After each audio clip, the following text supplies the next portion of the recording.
Sige lang, go. Di na? Oh. Hawak mo ang beat, hawak mo ang beat, hawak mo ang beat, hawak mo ang beat. Dubai Chewy Cook. Magandang araw mga klase. Handa na ba kayo sa malayuning komunikasyon trivia? Baby, wag ka nang mag-alinlangan pa. Alam mo naman talaga na kailangan ka. Alam niyo ba, minsan sa subject na ito parang gusto niyo lang matutulog habang nag-aaral? Ay, pero teka, kahit boring, may mga tips tayo para epektibo ang pakikipag-usap. At syempre, may humor din tayo para hindi kayo maantok. Buksan mo, papasukin ako. Papasukin ako. Bulaklak para sa'yo. Ano bang gusto mo? Kaya simulan na natin at mag-enjoy habang natututo. Si Pilimon, namingwit sa karagatan. Nakakuha, landas ng basatan. Ibininta, sa may papa. Ang kita niya'y na... Alam niyo ba na ang hindi wastong paggamit ng salita ay pwedeng magbago ng kahulugan ng mensahe? Kaya, kapag sinabi mo sa kaibigan mo na labad ang aking ulo, baka isipin nila na kailangan mo ng doktor.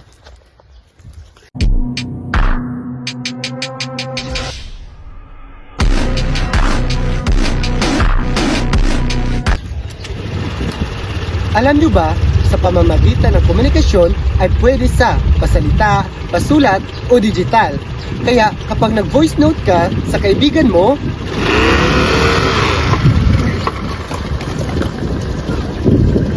hello, nagko-communicate ka na rin. Alam niyo ba ang katotohanan na kahit sa mga meme o joke ay pwede itong gamitin sa malayuning komunikasyon? Kung ang point mo ay magpatawa, may layunin kayo! Alam nyo ba na ang paggamit ng tono at ekspresyon ng Filipino ay malaking bahagi ng malinaw na mensahe? Kaya kung sumigaw ka sa kaibigan mo na, kain na! Kain na! Siguradong kakain siya o tatakbo. Alam niyo ba na ang mga halimbawa at kwento ay nakakatulong sa pagpapaliwanag ng mensahe? Kaya kapag nag-story ka tungkol sa kapitbahay mo, mas naiintindihan ka. Alam niyo ba na ang katotohanan kahit emoji ay parte ng malayuning komunikasyon? Kasi may pinahayag itong damdamin.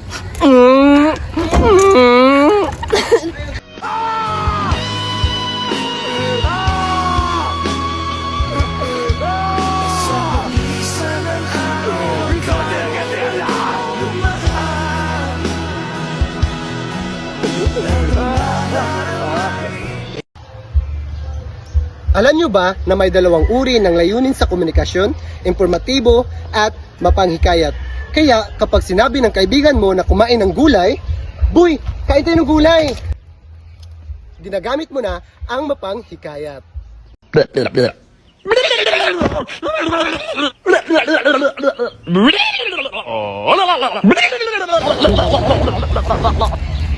Alam niyo ba na ang feedback ay bahagi ng epektibong komunikasyon? Kaya kapag sinabi mo sa kaibigan mo, Oh, gets ko na! mas magkakaintindihan kayo. Wen!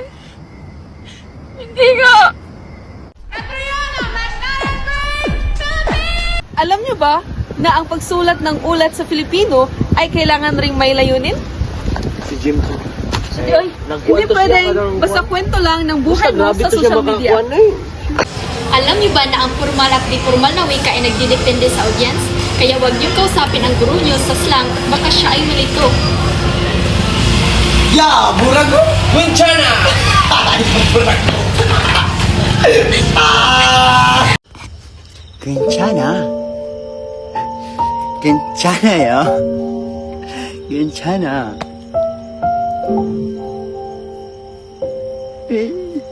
괜찮아.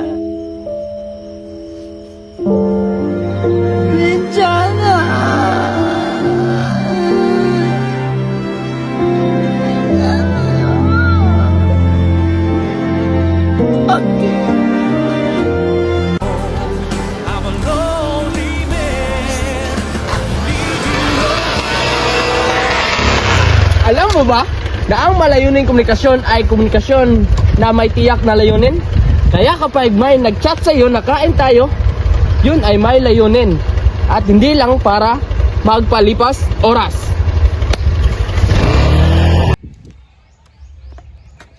Oye, loco, ¿qué es lo que se ve ahí atrás del palo, güey? ¡Eso, güey! ¡Loco, corre! Alam niyo ba na ang pagtatanong ay isang paraan ng komunikasyon na may layunin? Lalo na kung gusto niyong matuto. Alam niyo ba na ang feedback sa social media ay bahagi rin ng komunikasyon? Kaya kapag nag-like ka, nagko-comment at nagre-reply, nakikipag-communicate ka na rin. Alam niyo ba na ang pagpili ng salita ay nakaka-apekto sa clarity ng mensahe? Kaya pag sinabi mong medyo, sa halip na hindi, baka malito ang kausap mo. Di mapigilang mag-isip na baka Alam niyo ba na ang pagbibigay ng instruction ay epektibong komunikasyon, pero kailangan itong malinaw. Kaya kapag sinabi ko, magsira muna ako. Malinaw ang instruction at alam agad nila kung ano ang gagawin at saan pupunta. Hindi na ba mababalik ang mga sandali? Alam mo ba na ang pagsunod ng gramatika ay nakatutulong upang malinaw ang iyong mensahe? Kaya huwag kang magpanggap na profesional kung mali ang bantas mo.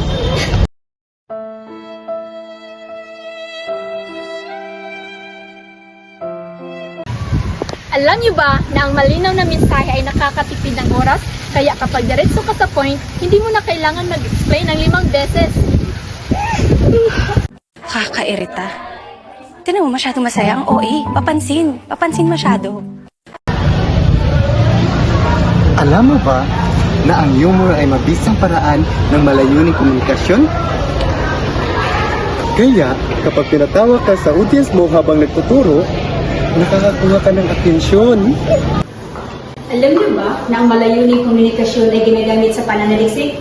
Hindi lang ito chika-chika, besh. Kaya kapag may nag-CR ng matagal, tatukin mo na, Hoy! Buhay ka pa na dyan? Opo! Wait lang! Madami na nagpipila dito! Lumabas ka na! Kaya hindi ka lang curious, may mission ka para malaman mo hindi na siya malabas. Alam nyo ba, ang malayuning komunikasyon ay ginagamit sa pagsusulat ng liham, memo o email. Kaya, kapag nag-email ka sa proof mo, may layunin ka. Ayan mga kaklase, tapos na ang aming curve for today.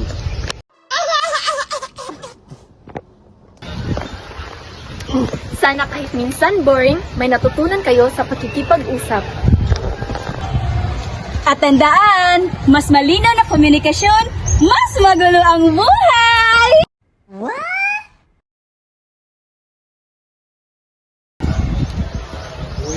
Huwag niyong kalimutan mag-practice at gamitin ang inyong natutunan. Maraming salamat sa pakikinig. Hanggang sa susunod na trivia. Bye!